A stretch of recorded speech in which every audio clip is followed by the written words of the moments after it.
Hello students, बेटा कैसे हैं आप सब। आई होप सब बढ़िया होगा, पढ़ाई एकदम बढ़िया चल रही होगी। तो चलो बेटा, इलेक्ट्रिसिटी क्लास 10th का नेक्स्ट पार्ट लेके आए हैं आज। पिछले पार्ट में हमने क्या क्या टॉपिक्स कवर कर लिए हैं बेटा। इलेक्ट्रिसिटी का बेसिक बिल्कुल पढ़ लिया था पार्ट 1 में। इलेक्ट्रिक चार्ज पढ़ा था, चार्ज की कुछ प्रॉपर्टीज पढ़ी थी, करंट पढ़ा था, पोटेंशियल डिफरेंट इलेक्ट्रिक पोटेंशियल पढ़ा था, ओम्स लॉ पढ़ा था, रेजिस्टेंस पढ़ा था, रेजिस्टिविटी पढ़ा था और रेजिस्टेंस इन सीरीज पैरेलल पढ़ा था। ये सारे टॉपिक्स बेटा हम इलेक्ट्रिसिटी चैप्टर के कवर कर चुके हैं। इन सब की वीडियोस आई होप आपने देख ली होंगी और अच्छे से आपको समझ आ गया होगा। आज आगे का पार्ट कंटिन्यू करते हैं बेटा। आज हमें पढ़ना है, एक तो इलेक्ट्रिक पावर पढ़ना है और joules law of heating effect. ये बहुत इंपॉर्टेंट टॉपिक है, इसको पढ़ेंगे, joules law of heating effect. इसके अलावा फ्यूज वगैरह, फ्यूज देखेंगे, वायर्स कितने टाइप के होते हैं ये सब देखेंगे। ठीक है, जितना भी मतलब इलेक्ट्रिसिटी के टॉपिक सब हमारे बचे हुए हैं, आज इस पार्ट में हम इलेक्ट्रिसिटी चैप्टर को बेटा फिनिश कर देंगे। तो चलो स्टार्ट करते हैं। पहले पढ़ते हैं बेटा heating effect of electric current. आज हम पढ़ेंगे heating effect of electric current. देखो बेटा, ये चीज आपने सबने नोटिस की होगी, जब हम किसी भी वायर में करंट फ्लो कराते हैं या किसी भी अप्लायंसेस में को जब हम करंट देते हैं या किसी भी वायर में जब करंट फ्लो होता है, तो आपने देखा होगा थोड़ी देर में वो वायर या वो अप्लायंसेस हीट होना स्टार्ट हो जाता है, हल्का हल्का गर्म होने लगता है। ज्यादा देर तक आप करंट फ्लो कराओगे या ज्यादा देर तक कोई अप्लायंसेस चलाओगे तो और ज्यादा हीट हो जाएगा। ये सब आप फोन चलाते हो, यहां भी आपने महसूस किया होगा, फोन भी थोड़ी देर बाद क्या हो जाता है, हीट होने लगता है, हीट हो जाता है। इसी चीज को आज हम पढ़ने वाले हैं बेटा। देखो, heating effect of electric current. देखो, रेजिस्टेंस पढ़ा था हमने पिछली वीडियो में। क्या था रेजिस्टेंस? किसी भी वायर में जब इलेक्ट्रॉन फ्लो कर रहे थे, चार्जेस फ्लो कर रहे थे, तो वो एक दूसरे एटम से टकरा रहे थे, उनका कोलिजन हो रहा था। किसी दूसरे इलेक्ट्रॉन से कोलिजन होना, किसी दूसरे एटम से कोलिजन होना, किसी दूसरे एटम के न्यूक्लियस से कोलिजन होना, तो काफी कोलिजन्स उनके हो रहे थे, जिसको हमने रेजिस्टेंस नाम दिया था। बात समझ आई? ये रेजिस्टेंस बिल्कुल क्लियर था। अब जब वो इलेक्ट्रॉन बेटा मूव कर रहे थे, तो उनके पास कुछ काइनेटिक एनर्जी थी। काइनेटिक एनर्जी रही होगी, वो किसी वेलोसिटी से मूव कर रहे थे, काइनेटिक एनर्जी हाफ mv²। तो जब वो मूव कर रहे थे, उनमें कुछ काइनेटिक एनर्जी थी, और जब उनका कोलिजन हुआ किसी दूसरे इलेक्ट्रॉन या दूसरे एटम या दूसरे एटम के न्यूक्लियस से, जिससे भी वो कोलाइड कर रहे थे, जब उनका कोलिजन होगा, तो कोलिजन होने पे वो काइनेटिक एनर्जी जो है वो कन्वर्ट हो जाती है बेटा हीट एनर्जी में। इसी को बोलते हैं heating effect of electric current. देखो, कुछ ऐसा हमारा डायग्राम था जब हमने रेजिस्टेंस बताया था कि हमारा ऐसा कोई वायर होगा, कॉपर का, एल्यूमिनियम का, किसी भी चीज का वायर होगा, उसके अंदर इलेक्ट्रॉन्स क्या कर रहे होंगे बेटा, मूव कर रहे होंगे। जब हमने पोटेंशियल दिया था, इलेक्ट्रॉन्स जो है मूव कर रहे थे, है ना, ऐसी कुछ कहानी थी। अब ये इलेक्ट्रॉन किसी दूसरे इलेक्ट्रॉन या किसी दूसरे एटम से क्या हो रहे थे बेटा, कोलाइड हो रहे थे। इसी को हमने रेजिस्टेंस नाम दिया था। रेजिस्टेंस जो करंट के फ्लो को अपोज करता था, रेजिस्टेंस। चलो ठीक है, अब ये इलेक्ट्रॉन जब मूव कर रहे हैं, तो इनके पास कुछ काइनेटिक एनर्जी है। इन इलेक्ट्रॉन के पास अपनी कुछ काइनेटिक एनर्जी है, क्योंकि ये v वेलोसिटी से मूव कर रहे हैं। जब ये इलेक्ट्रॉन मूव कर रहे हैं वायर के अंदर और इनके पास काइनेटिक एनर्जी है, और ये फिर क्या हो जाता है, इनका हो जाता है कोलिजन। अब ये किसी दूसरे एटम से कोलाइड कर रहे हैं, जिसको रेजिस्टेंस कहा गया था। अब इस कोलिजन में होता क्या है, काइनेटिक एनर्जी कन्वर्ट हो जाती है बेटा हीट एनर्जी में। कोलिजन होने से काइनेटिक एनर्जी कन्वर्ट हो जाती है हीट एनर्जी में, जिस वजह से वायर क्या होना स्टार्ट हो जाएगा बेटा, हीट होना स्टार्ट हो जाएगा। इसी पूरे प्रोसेस को बोलते हैं heating effect of electric current. बात समझ आई बेटा? फिर से बताता हूं, वायर में इलेक्ट्रॉन्स फ्लो कर रहे थे, ये तो था हमारा current.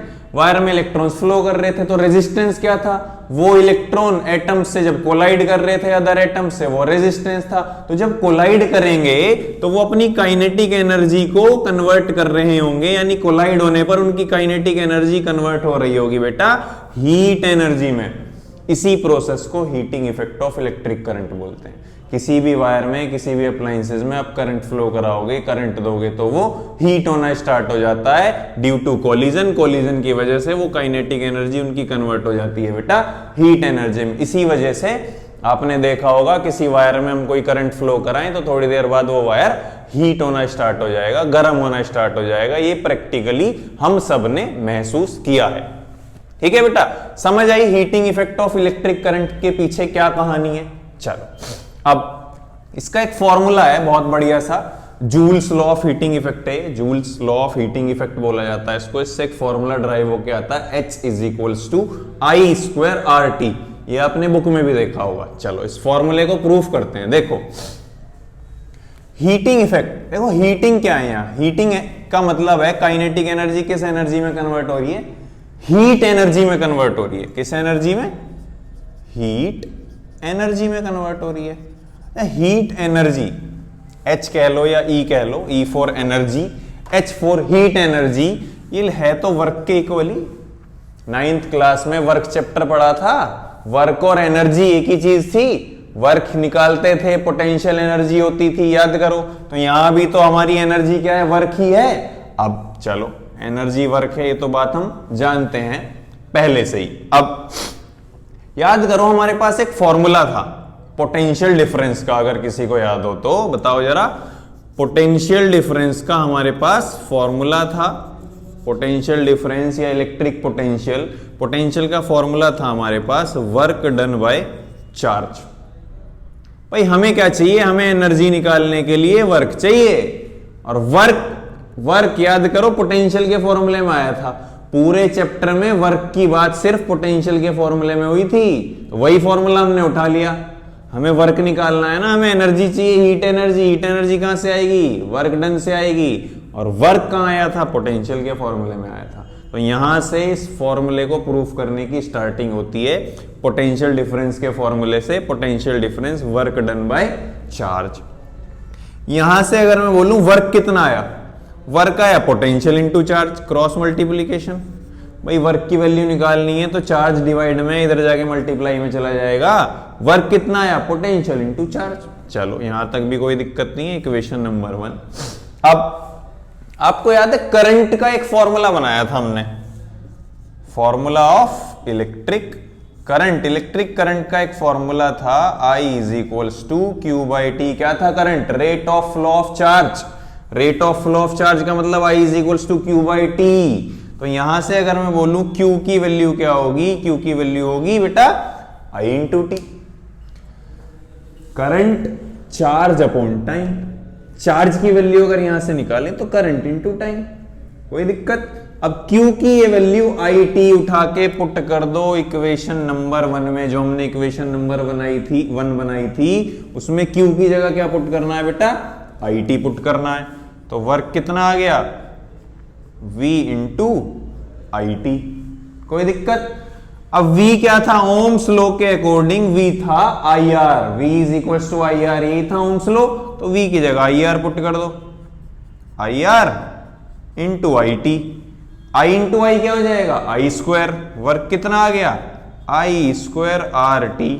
That equation is known as Joule's law of heating effect. H is equals to I square R T. यही फॉर्मूला तो प्रूफ करना था बेटा, इसी को बोलते हैं heating effect of electric current. Formula हमारे पास प्रूफ होके आ गया है, H is equals to I square R T. बहुत इंपॉर्टेंट फॉर्मूला है, बहुत ही फेमस फॉर्मूला है। इसको जाना जाता है Joule's law of heating effect के नाम से। Joule's law of heating effect, H is equals to I square R T. फिर से बताता हूं, इसको प्रूफ करना बहुत आसान है। हीटिंग का मतलब हमें हीट एनर्जी निकालनी है। इलेक्ट्रिक करंट की वजह से जो हीट एनर्जी डेवलप हुई है वायर के अंदर, वो हमें निकालनी है। एनर्जी का मतलब वर्क वर्क वर्क। वर्क कहां से आया था, पोटेंशियल के फॉर्मूले में था work. Potential work done by charge, यहां से वर्क निकाला पोटेंशियल इनटू चार्ज। अब Q की वैल्यू चाहिए हमें, चार्ज की वैल्यू चाहिए। हमारे पास करंट का फॉर्मूला था I is equals to Q by T, यहां से Q आ गया I इंटू टी। इस Q की जगह I इंटू टी वैल्यू उठा के रख दी। ओम्स लॉ से हमारे पास V की वैल्यू है IR, I into I square RT। आ गया हमारे पास formula Joule's law of heating effect का। कोई दिक्कत यहां तक? चलो आगे देखो। अब इस फॉर्मूले से क्या पता चलता है? देखो, इस फॉर्मूले से पता चलता है कि जो हमारी हीट एनर्जी होगी वो डायरेक्टली प्रोपोर्शनल है बेटा आई स्क्वायर पर। देखो डायरेक्टली प्रोपोर्शनल आ रहा है, सीधा सीधा हीट डायरेक्टली प्रोपोर्शनल आई स्क्वायर पर। यानी जितना ज्यादा करंट फ्लो आप कराओगे वायर में उतनी ज्यादा हीट एनर्जी डेवलप होगी। ये आप प्रैक्टिकली करके देख भी सकते हो और आपको पता भी है, सबने किया है प्रैक्टिकली। भाई आपके पास एक वायर है जिसमें 2 एम्पियर का करंट फ्लो कर रहा है, आपके पास वही वायर है उसमें आप 10 एम्पियर का करंट फ्लो करा दो, बहुत ज्यादा हीट डेवलप हो जाएगी। हीट एनर्जी डायरेक्टली प्रोपोर्शनल होती है बेटा स्क्वायर ऑफ करंट पे। यहां से मिला है हमें इस फॉर्मूले से, heat energy directly proportional to square of current. ठीक है, जितना ज्यादा आप करंट फ्लो कराओगे उस वायर में उतना ही ज्यादा उसमें हीट प्रोड्यूस होगी। पहली चीज तो ये। चलो दूसरी चीज, heat is directly proportional to resistance. ये भी यहीं से आ रहा है, देखो heat is directly proportional to resistance. जितना ज्यादा रेजिस्टेंस वो कंडक्टिंग वायर प्रोवाइड कर रहा होगा उतनी ज्यादा हीट प्रोड्यूस होगी। क्यों? याद करो रेजिस्टेंस क्या था? रेजिस्टेंस था हमारा rho L by A. Rho L by A यही था रेजिस्टेंस का फॉर्मूला। प्रूफ किया था हमने in terms of resistivity, factor on which resistance depends. पिछली वीडियोस देख लो जाके, कोई दिक्कत नहीं है। रेजिस्टेंस का फॉर्मूला था रो L by A, resistivity into length upon area. अब देखो रेजिस्टिविटी ज्यादा तो रेजिस्टेंस ज्यादा तो हीट भी ज्यादा। लेंथ अगर ज्यादा, अरे ये कितना सा वायर है, कितना बड़ा वायर, जितना ज्यादा लेंथ उतना ज्यादा हीट। भाई जितनी ज्यादा लेंथ लोगे वायर की उतनी ज्यादा तो हीट प्रोड्यूस करेगा, सीधा सीधा आ रहा है। एरिया अगर ज्यादा तो हीट कम, क्योंकि एरिया अगर ज्यादा तो रेजिस्टेंस कम। एरिया अगर बढ़ा देते हैं तो करंट का फ्लो तेज हो जाता है, करंट का फ्लो तेज हो जाता है तो कोलिजन के चांसेस कम होते हैं। पिछली वीडियो में मैंने बताया था आपको, जिसकी वजह से हीट कम प्रोड्यूस होगी। तो हीट डायरेक्टली प्रोपोर्शनल है रेजिस्टेंस पर, या ये कह सकते हैं डायरेक्टली प्रोपोर्शनल है रेजिस्टिविटी पे, लेंथ पे, और इनवर्सली प्रोपोर्शनल होती है क्रॉस सेक्शनल एरिया पे। तीसरा देखो, heat is directly proportional to time. Heat is directly proportional to time. ये तीसरी इक्वेशन आई थिंक बहुत अच्छे से क्लियर होगी आपको, बिल्कुल बताने की जरूरत नहीं है। एक वायर में आपने 2 एम्पियर करंट फ्लो कराया 5 मिनट के लिए, हीट डेवलप हुई। फिर उसी वायर में 2 एम्पियर करंट फ्लो कराया आपने 2 घंटे के लिए, तो ज्यादा हीट प्रोड्यूस हुई। अरे जितना ज्यादा टाइम के लिए आप करंट फ्लो करा रहे हो, जितना ज्यादा टाइम दे रहे हो करंट को, उतनी ज्यादा हीट प्रोड्यूस होगी। ये 3 चीजें निकल के आई थी बेटा Joule's law of heating effect से। ये था पूरी कहानी heating effect of electric current की। आई होप बिल्कुल अच्छे से आपको समझ आ गया होगा। फटाफट से इसको नोट कर लो बेटा, फटाफट नोट कर लो। हो गया बेटा नोट? चलो आगे देखते हैं। अब हमारे पास Joule's law of heating effect या हीटिंग इफेक्ट ऑफ करंट का फॉर्मूला आ गया है, यानी हीट एनर्जी का फॉर्मूला हमारे पास आ गया है। H is equals to I square R T. Current पे डायरेक्टली प्रोपोर्शनल है, रेजिस्टेंस पे डायरेक्टली प्रोपोर्शनल है, टाइम पे डायरेक्टली प्रोपोर्शनल है। ये पूरी कहानी मैंने आपको बता दी। अब आगे देखो,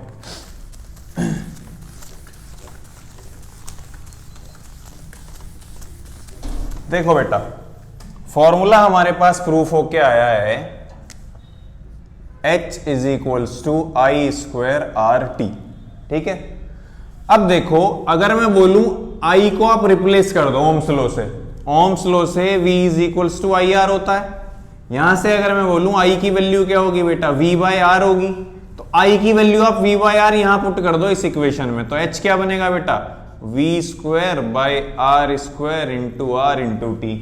I की वैल्यू रख दी V बाय आर, स्क्वायर था तो V square by R square, R से स्क्वायर कटा, हीट का फॉर्मूला आ गया V square by R into T. ये फॉर्मूला भी आप यूज कर सकते हैं क्योंकि वो डिपेंड करेगा न्यूमेरिकल में। अगर करंट की टर्म में है तो आप करंट की टर्म में फॉर्मूला यूज करेंगे, पोटेंशियल डिफरेंस की टर्म में है तो पोटेंशियल डिफरेंस की टर्म में फॉर्मूला यूज करेंगे। आई स्क्वायर आर टी या V square by R into T, ठीक है बेटा, एक फॉर्मूला हमारे पास ये हो गया पोटेंशियल डिफरेंस की टर्म में, और एक फॉर्मूला हमारे पास हो गया करंट की टर्म में हीट एनर्जी का। इसके अलावा देखो बेटा, इसके अलावा एक टर्म आती है हमारी इस चैप्टर में इलेक्ट्रिक पावर, उसको भी देख लेते हैं। इलेक्ट्रिक पावर P से डिनोट करते हैं बेटा। पावर पढ़ा होगा आपने 9th क्लास में, वर्क एनर्जी पावर चैप्टर में, रेट ऑफ डूइंग वर्क, वही है बेटा सेम। इलेक्ट्रिसिटी की टर्म में भी वही है, rate of doing work. Rate of doing work is known as power. इसका मतलब क्या होता है, देखो आपके पास दो अप्लायंसेज हैं, एक अप्लायंस आपका उस सेम काम को 1 घंटे में कर रहा है, दूसरा अप्लायंस आपका उसी सेम काम को आधे घंटे में कर दे रहा है। यही तो रेट ऑफ डूइंग वर्क जो 9th क्लास में था ना, वही सेम है, बस यहां इलेक्ट्रिसिटी की टर्म में है। तो इलेक्ट्रिक अप्लायंसेस की बात होगी। इलेक्ट्रिक अप्लायंस जो है आपका, वो कितने टाइम में उस वर्क को करके दे रहा है, कितने रेट से उस वर्क को कर रहा है, वही है उसकी power. Rate of doing work आपने अप्लायंसेस पे लिखा भी देखा होगा कि ये इतने वॉट का है, ये इतने वॉट का है, तो वो उसकी पावर बताता है बेटा कि इतने टाइम में वो इतना वर्क कर रहा है। Rate of doing work, rate of doing work यानी P is equals to W by T, rate of doing work, work done by time, यही तो होता है पावर। ऐसा यूनिट आप जानते हैं अच्छे से, वॉट ऐसा यूनिट होती है वॉट, W से डिनोट करते हैं, यही होता है बेटा power, rate of doing work. अब पावर के भी बहुत सारे फॉर्मूले बन सकते हैं, क्योंकि हमारे पास वर्क का एक फॉर्मूला था, देखो P इज इक्वल्स टू क्या है, वर्क डन बाय टाइम है। पोटेंशियल का फॉर्मूला था हमारे पास वर्क डन बाय चार्ज, यहां से वर्क का फॉर्मूला आया था पोटेंशियल इनटू चार्ज, जो हमने जस्ट अभी heating effect of electric current में यूज किया था। अब इसी वर्क की वैल्यू को, पोटेंशियल इनटू चार्ज को यहां फिर से पुट कर दो, क्या हो जाएगा बेटा, V into Q by T. इस वैल्यू को इस W की जगह पुट कर दिया। अब देखो Q बाई टी क्या होता है बेटा, Q by T charge per unit time, यानी rate of flow of charge, ये तो करंट होता है। पावर का फॉर्मूला क्या आ गया, VI। बहुत ही फेमस फॉर्मूला है बेटा ये पावर का। इलेक्ट्रिक अप्लायंसेज में पावर का फॉर्मूला V इंटू आई, पोटेंशियल डिफरेंस इंटू करंट, बहुत यूज होगा बेटा ये न्यूमेरिकल्स में। इसके अलावा पावर के और भी फॉर्मूले बनते हैं, देखो अब आप ओम्स लॉ से V की वैल्यू रख सकते हो IR, तो पावर का फॉर्मूला बन जाएगा IR इंटू आई, यानी I स्क्वायर R, है ना। ये पोटेंशियल की टर्म में हो गया, ये करंट की टर्म में हो गया, करंट और रेजिस्टेंस की टर्म में। I की वैल्यू फिर से आप यहां ओम्स लॉ से रख सकते हो। तो अलग अलग टाइप से पावर के फॉर्मूले बन सकते हैं, वो डिपेंड करेगा न्यूमेरिकल में कि कौन सा फॉर्मूला आपको यूज करना है, इन टर्म्स ऑफ करंट करना है या इन टर्म्स ऑफ पोटेंशियल करना है या इन terms of potential and current करना है, वो न्यूमेरिकल पे डिपेंड करेगा। ठीक है बेटा, ये था हमारा heating effect of electric current और इलेक्ट्रिक पावर। चलो इसी से रिलेटेड थोड़ी एक दो चीजें और बताता हूं आपको। जैसे आपने बल्ब देखा होगा, बल्ब है ना, सूर्य के बल्ब आते थे, 100 वॉट के बल्ब आते थे, कुछ ऐसा होता है ना बल्ब। ये बल्ब है, यहाँ इसकी स्क्रू होता था और ऐसे कुछ फिलामेंट था यहाँ पे, आपने देखा होगा। बल्ब बना रहा हूं मैं एक, है ना। देखो इससे रिलेटेड एक चीज बताता हूं आपको, अगर आपको पता हो तो शायद इस बल्ब का जो फिलामेंट होता है, इस बल्ब का जो फिलामेंट होता है बेटा, वो टंगस्टन का बना होता है। किसका बना होता है, टंगस्टन का बना होता है। ऐसा क्यों है टंगस्टन का, कैसे बल्ब वर्क करता है।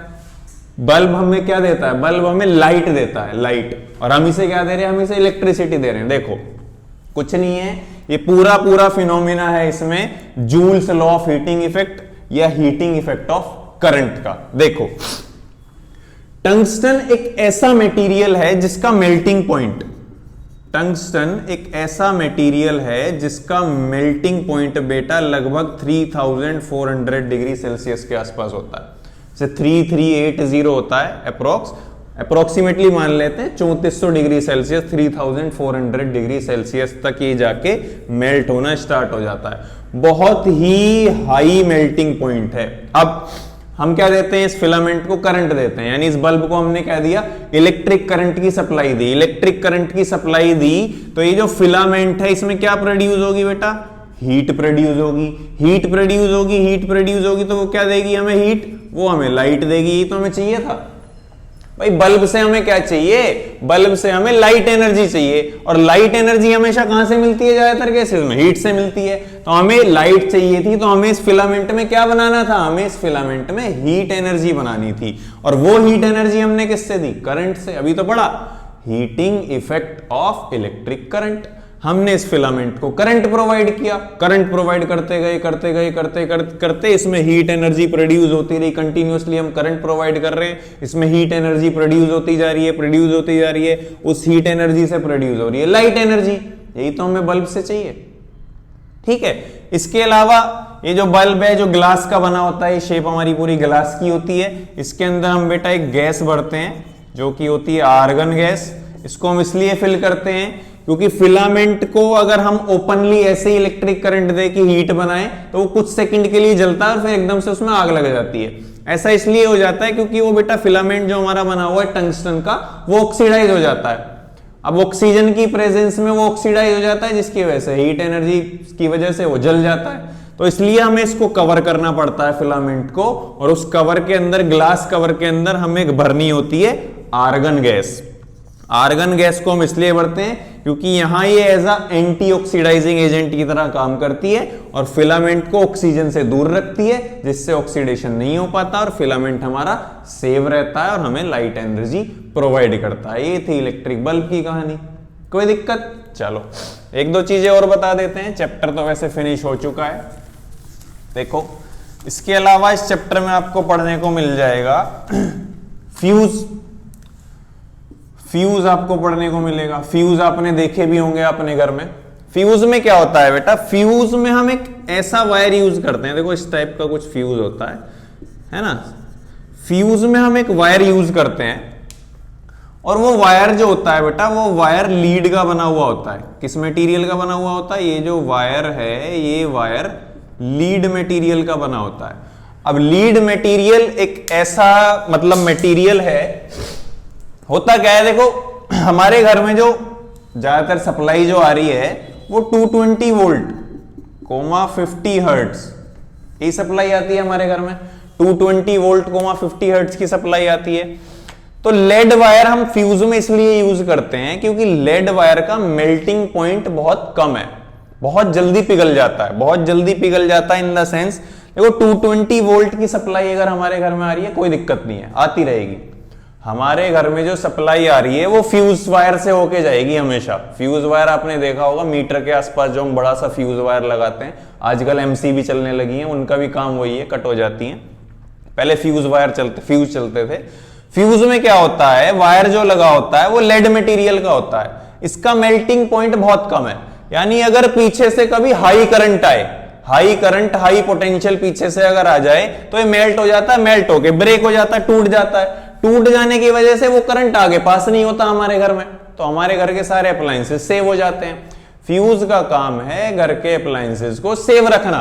अब सेव कैसे रखेगा भाई, सारा का सारा करंट तो हमारे फ्यूज से पास होके जाना है घर में, और फ्यूज में जो वायर हमने यूज किया है वो लेड मटेरियल का किया है, जिसका मेल्टिंग पॉइंट बहुत कम है। यानी हमारे घर में जो नॉर्मल सप्लाई आती है 220 वोल्ट की, वहां तक तो ठीक है, वहां तक तो लेड को कोई दिक्कत नहीं है, मेल्ट नहीं होता। लेकिन अगर एकदम से कोई ज्यादा करंट आ जाए, ज्यादा सप्लाई आ जाए, तो ये लेड वायर का जो मटेरियल का जो वायर बना हुआ है टूट जाता है, बीच में से ब्रेक हो जाता है, जिसकी वजह से करंट आगे पास नहीं होता हमारे घर में, जिसकी वजह से हमारे अप्लायंसेस सेव हो जाते हैं। ये थी फ्यूज की कहानी। इसकी जगह आजकल एमसीबीज चलने लगी हैं। एमसीबीज में क्या हो जाता है, कट हो जाता है। इसी की तरह, इसी प्रिंसिपल पे है वो भी सेम। हाई करंट आएगा तो वो एमसीबी कट हो जाएगी अपने आप, है ना, कट हो जाएगी, ऑफ हो जाएगी, आगे करंट नहीं जाएगा। ये सब बेसिक चीजें हैं चैप्टर की। बाकी इलेक्ट्रिसिटी चैप्टर बेटा पूरा खत्म होता है। नेक्स्ट पार्ट में हम इलेक्ट्रिसिटी एनसीईआरटी के सारे क्वेश्चन आंसर्स करवाएंगे। तो उससे पहले इलेक्ट्रिसिटी चैप्टर की जितनी भी वीडियोस हैं बेटा, ये सारी आप देख लो, अच्छे से नोट्स बना लो, प्रिपेयर कर लो, पूरा चैप्टर पढ़ लो, तब क्वेश्चन आंसर करने में मजा आएगा। चलो ठीक है, thank you, all the best, पढ़ते रहिए।